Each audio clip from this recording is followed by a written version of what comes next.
Always true.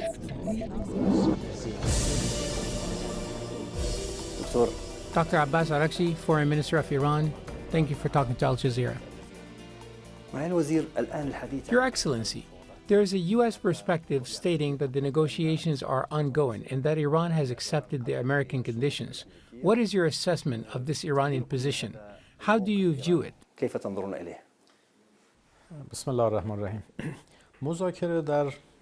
Negotiation in the literature of international relations has a specific meaning. Two countries sitting face to face, negotiating. Such a situation does not currently exist between the United States and us. However, countries sometimes exchange messages through other countries. This is not called negotiation, and this is what currently exists between Iran and the United States. We receive messages from the American side, some are direct, and others come through our friends in the region. Wherever necessary, we respond to them. Therefore, there is currently no negotiation between us. Claims made in this regard are not correct. The exchange of messages, which sometimes includes warnings from our side or points from the other side, is ongoing, but it is not a negotiation. You mentioned now the exchange of messages directly. What do you mean by that? If there is communication with American entities or not? Or is it still the same exchange taking place through intermediaries? The exchanges through intermediaries are ongoing. Mr. Witkoff, as before, continues to send messages, but this does not mean negotiation. Rather, it means the exchange of messages that continues in conditions of peace and war. There is talk within the U.S. administration that discussions are taking place with a certain party in Iran. Is there indeed a party, other than the known official channels, that is negotiating with the United States? And does this imply a division or fragmentation within Iran's political system at this moment? None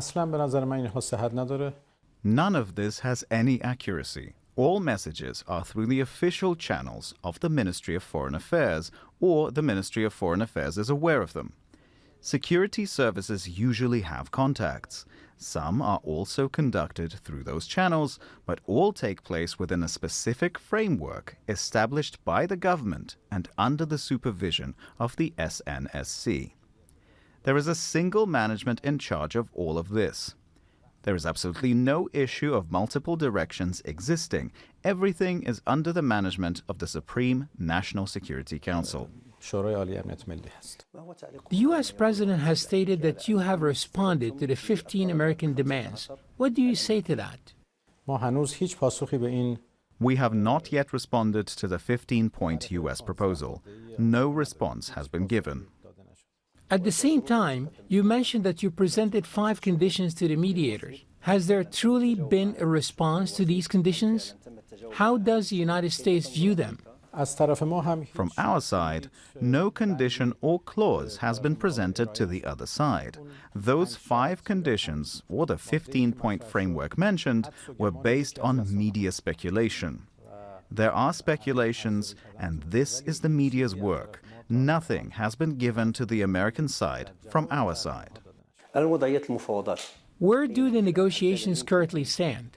Can we genuinely speak of progress, or does the situation remain complex on both sides? We have yet to make a decision. We have many considerations regarding this matter. Our conditions for ending the war are clear. We do not accept a ceasefire. We are seeking an end to the war, not only in Iran but across the entire region. We seek guarantees that such aggressions will not be repeated, as well as the payment of compensation for the extent of the damages inflicted on us and on the people of Iran. At present, there is no ground for negotiation, and at present, there is no negotiation. Our position is clear, and at present, there is no ground for negotiation. How can we talk about progress in negotiations? You have indicated that there is currently no common ground for negotiations. What is the basis or foundation you seek to enter negotiations with the United States? Naturally, when the highest leadership of the Islamic Republic concludes that the interests of the Iranian nation will be preserved, the necessary instructions will be issued to institutions including the Ministry of Foreign Affairs. Our goal is to secure the interests of the Iranian people and to preserve their rights. This is the goal of the Islamic Republic of Iran, and at present, this goal is being pursued through defense against a foreign enemy, specifically the United States and the Zionist regime.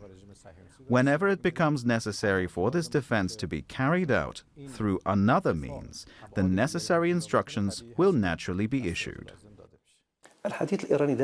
There are suggestions of concern or caution that another attack on Iran could occur during negotiations. Is this fear of a potential U.S. attack? What is currently preventing you from engaging in negotiations? Of course, the assault is currently ongoing, but your point is correct. We have no good experience of negotiating with the United States. In the past, we negotiated and reached an agreement, only for the United States to withdraw from it for no reason. Twice more, this year and last year, we negotiated, and the result was their assault and attack. There is no trust that negotiation with the United States can lead to results. Trust is at zero. Every time they present a proposal for negotiation, the first issue we must examine is how honest they are, and we see none. There is no trust, and to build trust, major steps must be taken. Whether the Islamic Republic decides to do so or not is another matter. But in response to any proposal, the issue is how much trust exists. At present, no trust exists. You spoke about guarantees, specifically that you seek assurances that a war against Iran will not be repeated. Can mediating countries such as Pakistan, Egypt, and Turkey serve as guarantors in these negotiations? Are there serious efforts underway to bring Iranians and Americans together for negotiations to resolve this conflict and the war? Another serious issue is what guarantees can be provided. Naturally, the guarantee of one or two countries cannot be sufficient. Even experience has shown us that a guarantee by the Security Council cannot be sufficient either. Ideas and proposals have been put forward by our friends regarding how guarantees can be secured for a complete and lasting end to the war. These ideas have been conveyed to us, and we are examining what could serve as a guarantee if one day the war were to end on Iran's terms. What guarantees are you requesting independently of what intermediaries convey? What are the specific guarantees Iran seeks to end the war and prevent its recurrence? There are various ideas. I do not want to go into these ideas because there is still no basis for negotiation for us to put forward a proposal on this matter. But if we ever become confident that there is intent and will to end the war, we will discuss these proposals as well. The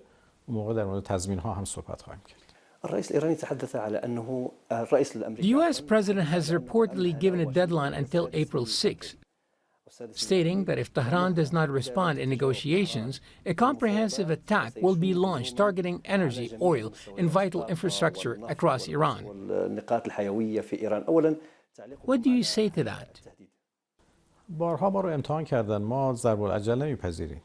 They have tested us many times. We do not accept deadlines. For us, securing the interests and rights of the Iranian people is what matters. No one can set deadlines for us. Artificial deadlines do nothing but make matters more difficult, and you have seen that these deadlines have been extended twice so far. The President of the United States must change his approach. You cannot speak to the people of Iran with the language of threats and deadlines. Our people are a great people with a very rich culture. One must speak to the people of Iran with respect. Otherwise, they will receive exactly the response they are receiving now. One of the key points of disagreement between the United States and Iran currently is the Strait of Hormuz. How is Iran currently thinking about the strait? Is Iran considering actual control over it and prevented all countries from passing through? Or is there a different vision for dealing with it? Regarding the Strait of Hormuz, the reality is that it lies within the internal waters of Iran and Oman. It is not in international waters. It is the internal waters of Iran and Oman. Naturally, the interests of Iran and Oman regarding transit through this strait must be preserved. From our point of view, the strait is currently open and is closed only to those who are at war with Iran. Naturally, during wartime, we cannot allow those who are at war with us to pass through our internal waters. Ships from other countries do not pass through the strait due to regional insecurity and high insurance costs. Some of them have entered into negotiations with us. And for many of them, especially those from friendly countries, we have put arrangements in place so they can pass through the strait safely. You have seen the news. Some countries have passed through the strait after reaching an agreement with Iran, and Iran has provided the arrangements for their safe passage. What arrangements will be considered after the war is a matter related to Iran and Oman. Of course, in this regard, we will certainly consider the interests of our other friends, both in and outside the region. From our perspective, the Strait of Hormuz can be a waterway of peace, enabling the calm passage of ships from all countries. But naturally, ensuring the security of this region, ensuring the safety of ship passage, addressing environmental issues, navigation, traffic, and regulations all require order and arrangements that pertain to the coastal states of this strait, Iran and Oman. There are serious American threats about taking control of certain islands and even conducting a ground landing operation, as reported in some U.S. media outlets, to control the area. How does Iran view these threats? And is Iran prepared to respond militarily to such actions? I have previously answered this question once and said that we are waiting. I do not think they would dare to do such a thing.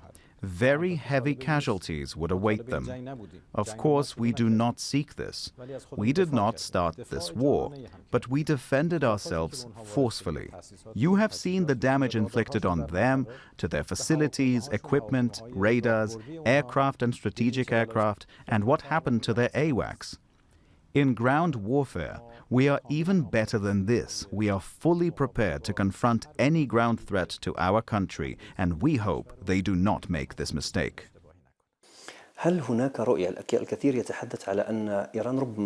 Many say Iran may expand the scope of its confrontation to include Bab el-Mandab and the Red Sea. Is there any movement, at least diplomatically or within military circles in Iran, regarding this possibility?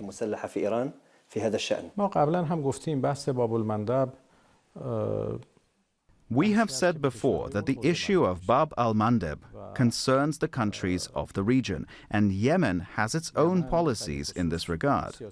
Just as they previously took actions in support of the people of Gaza and the Palestinian people, if they now decide to take any action, that is up to them. We are not asking anyone for anything. We know very well how to defend ourselves, and we do not need anyone in this regard. But if groups in Lebanon, Iraq, or Yemen decide on their own to take actions in support of the people of Iran, that is up to them.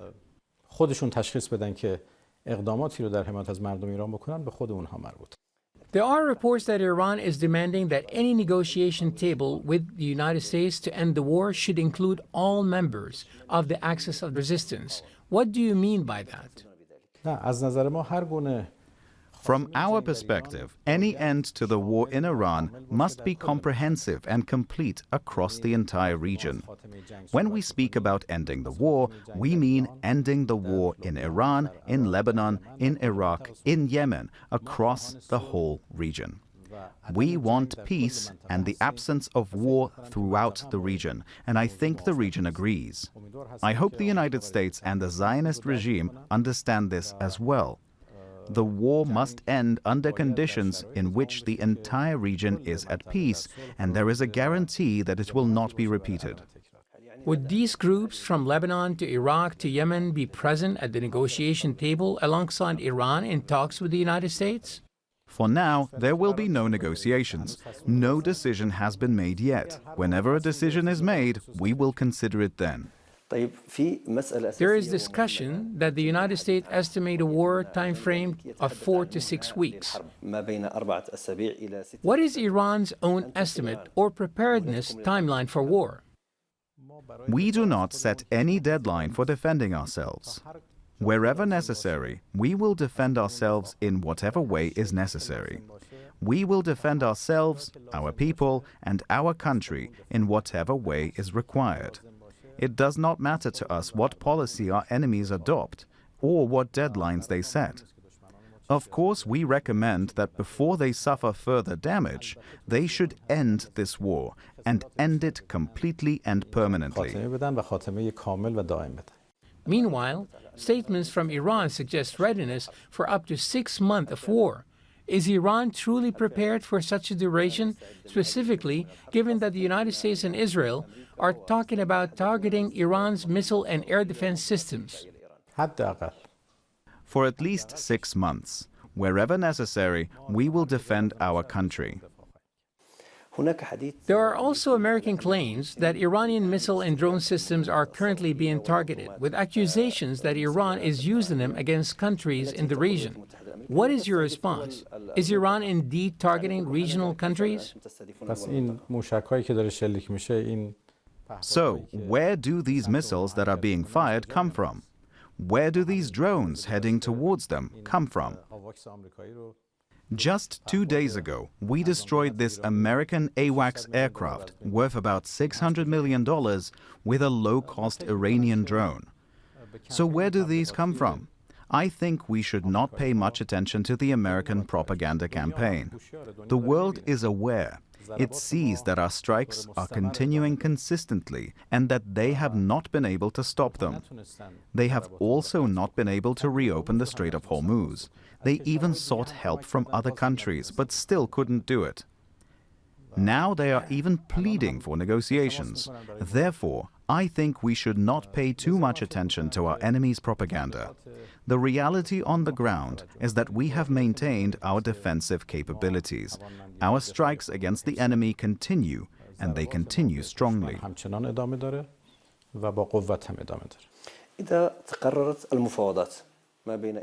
If negotiations between Iran and the United States were to take place, what issues would Iran prioritize at the negotiation table?